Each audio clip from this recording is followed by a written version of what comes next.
Hello, good evening. You're welcome to Business Now. I am Malcolm Sime. Tonight, Uganda's central bank reserve revives the conversation on a diaspora bond, with Governor Michael Atinge-Engo confirming plans to expand the fixed income market, beginning with a market analysis on the diaspora policy to guide the issuance.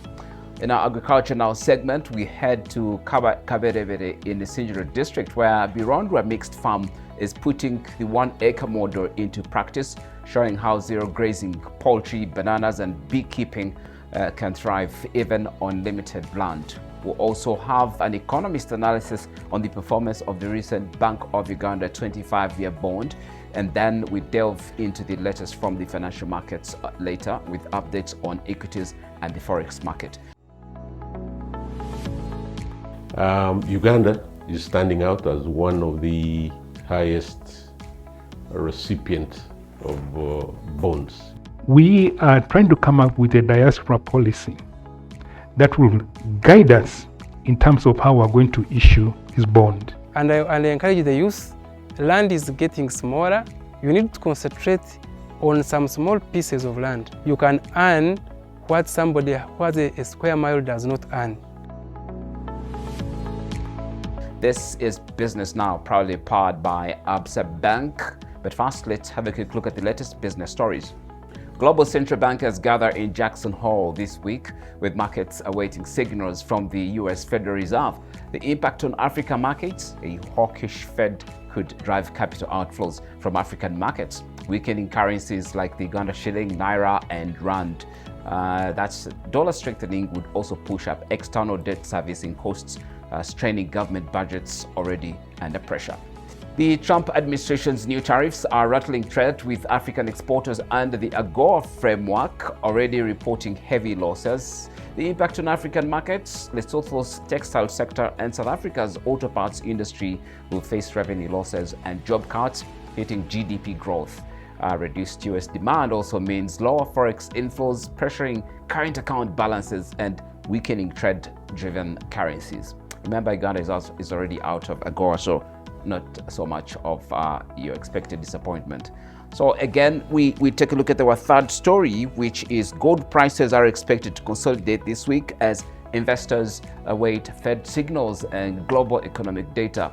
The impact on our markets is producers like Ghana, Mali and Tanzania will stand to gain from higher export revenues and stronger foreign exchange reserves. Elevated gold earnings could also help cushion fiscal deficits and stabilize currencies amid wider global volatility.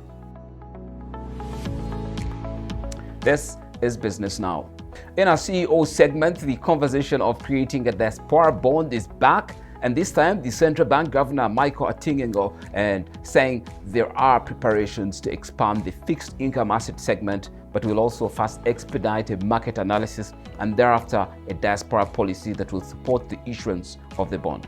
We take note of the governor's comments on this idea and now bring you the highlights. Bonds that are targeted to nationals that live abroad.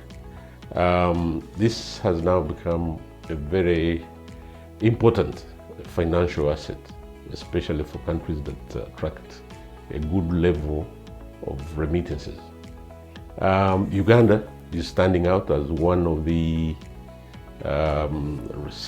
highest recipient of bonds in Africa, and it's growing. When you look at the level of remittances, for example, if you pick Egypt, Egypt stands at close to $22 billion a year in remittances. You see the size. Uganda in the region is probably the second, with about $1.4 billion as of 2024 numbers, and that base is actually growing. Now, remittances, although they come in small amounts, cumulatively they become big. And when you look at the diaspora community, they send those funds, first of all, to help out families, local basic needs, necessities, but there are also those who look for investment. Some send money to build houses, buy pieces of land, and participate in economic activity at home. As the base grows, there is of course demand for financial assets where those funds can be channeled. Many countries around Africa and in South America and Asia have developed diaspora bonds to basically mainstream those flows and bring them into the economic activity. The benefit is, of course, the country receives that amount of flows, and it creates confidence, because one of the things is diaspora community sometimes are taken for a ride. They lose money because through the informal channels that they use to send money home, it becomes a bit of a tricky situation where some are ripped off. But once you mainstream the flows into a formal investment asset class, then you'll be able to even create more room and attractiveness and confidence for diaspora people to participate in the local economic activity. So it's a good move. Discussions and the debates around it, conversation around it started way back. I'm not quite sure what the hurdles are, but in terms of the environment, I think there is a supportive environment in the financial sector to allow for this to happen. We are trying to come up with a diaspora policy that will guide us in terms of how we're going to issue this bond. There are a number of things that you need to be prepared with before you issue that bond. First, you need to identify what kind of projects is the diaspora bond going to finance, and to what extent is the diaspora community willing to participate in that. What is the rate of return on that project? What is it going to do in terms of, will that project be acceptable to the diaspora?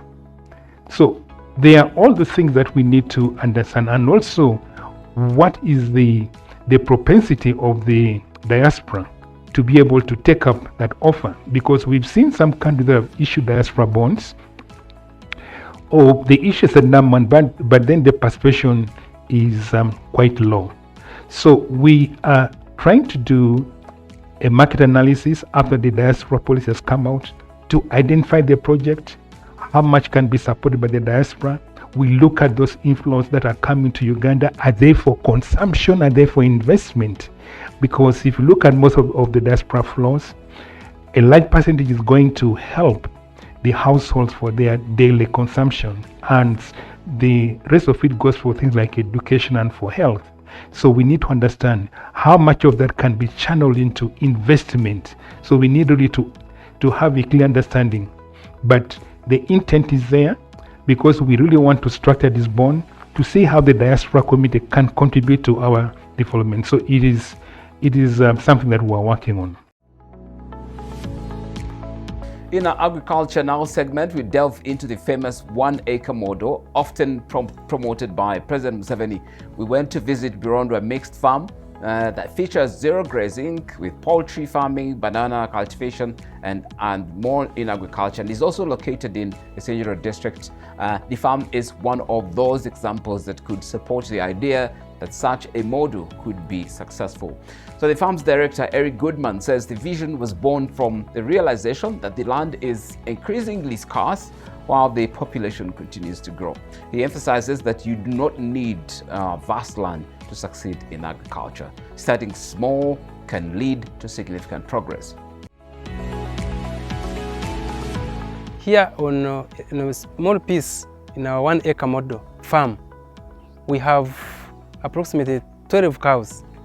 12 cows, to put them on free range, 5 cows need 1 acre.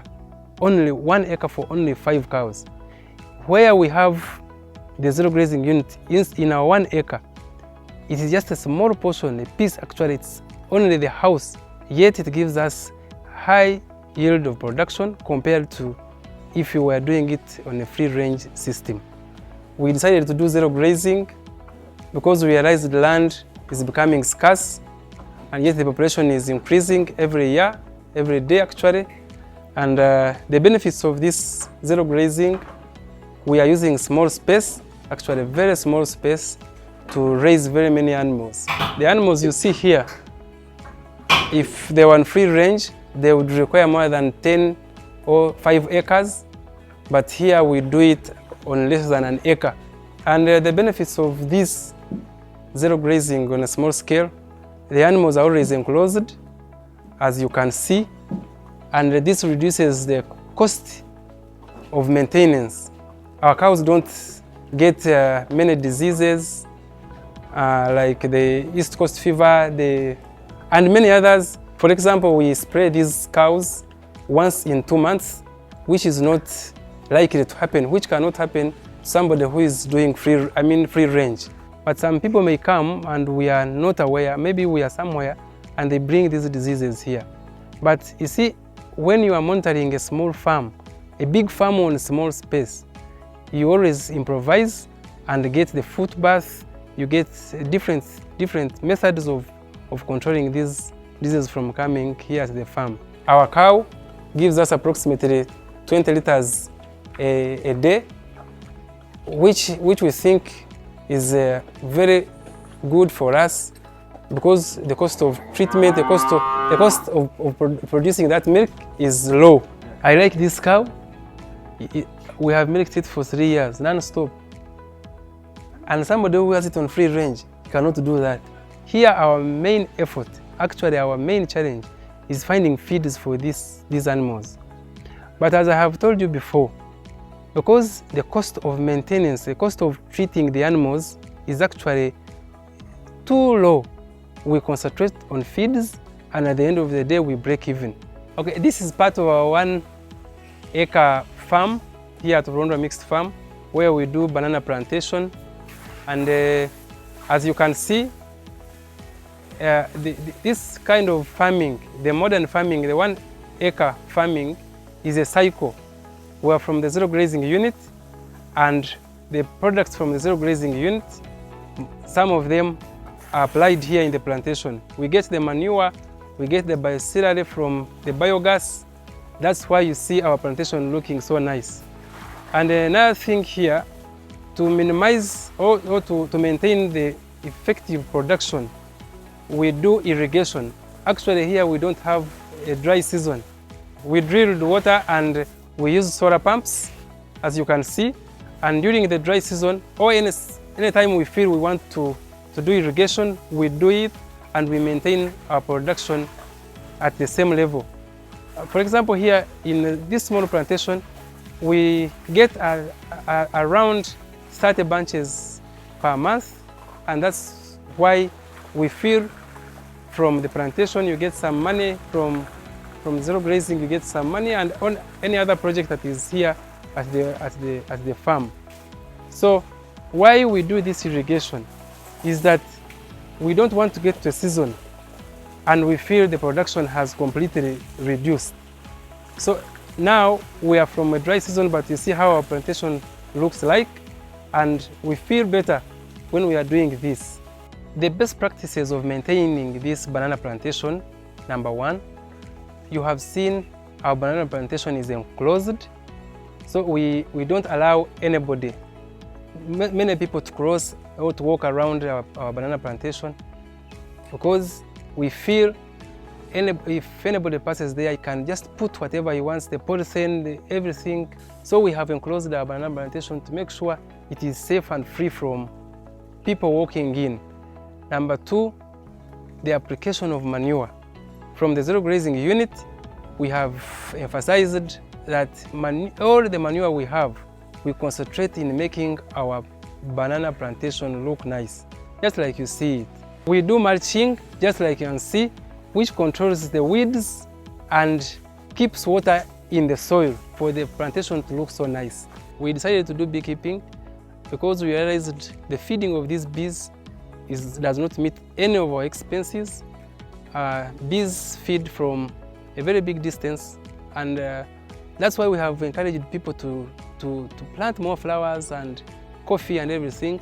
So my bees will come and visit your farm, get some feeds, come and make me honey. So we realized in our 1 acre model farm, we should practice this business, and we have had our first harvests and the bees are doing well. What these bees need from us is to give them enough space that is calm, and you should make sure you have water source where they get water from, and they give you the honey. So as part of our 1 acre model here at Burundwa Mixed Farm, we did the bees keeping, and we hope it is getting us to where we want. And I encourage the youth that land is getting smaller because the population is increasing.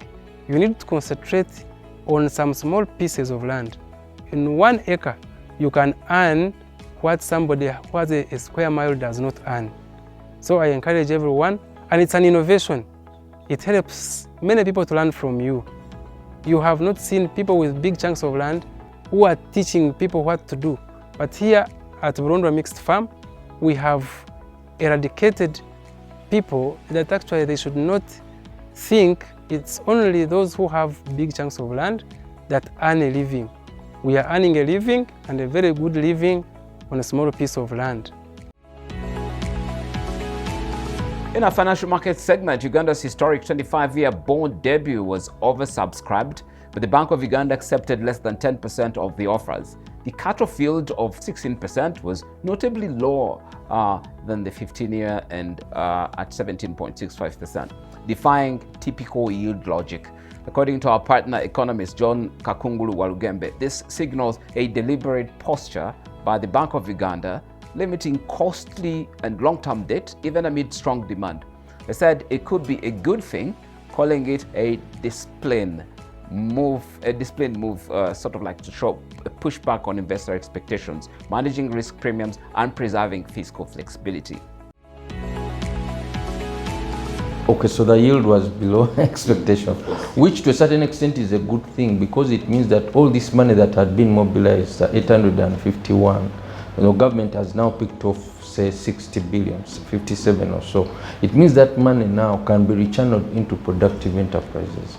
The banks, the insurance companies, whoever, the retail investors and so on, can rechannel this money into productive activities. You can't have an economy where lending to government is more profitable than investing in production. Because at the end of the day, for government to pay, it needs taxpayers. See, government is not simply printing money. Government needs businesses that produce, that export.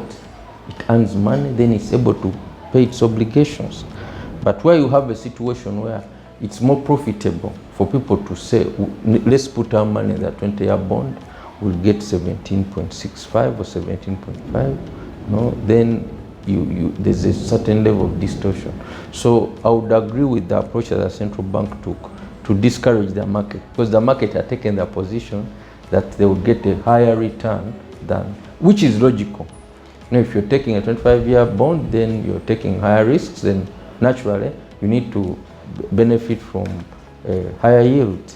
But in this case, it was lower, so it's to a certain extent starting to moderate appetite for people who are demobilizing resources from other productive sectors of the economy into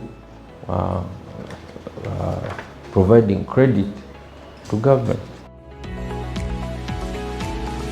The Uganda shilling extended its firm footing today, trading at 3,556 to the US dollar, some 0.05% gain from the previous session. The local unit has now strengthened 0.62% over the past month, and it's up 4.47 year-on-year, underscoring sustained support from dollar inflows and resilient market sentiment. In our equity market update, the Uganda Securities Exchange closed Monday's session it held stronger, with the all-share index edging up 1,396 and 1,381 points, while the local counter index ticked higher to 354 points. So now, market activity was driven mainly by Quality Chemicals Limited, Stanbic Bank, MTN Uganda and Uganda Clays, which together accounted for the bulk of turnover, valued at 9.37 billion shillings across 12 deals.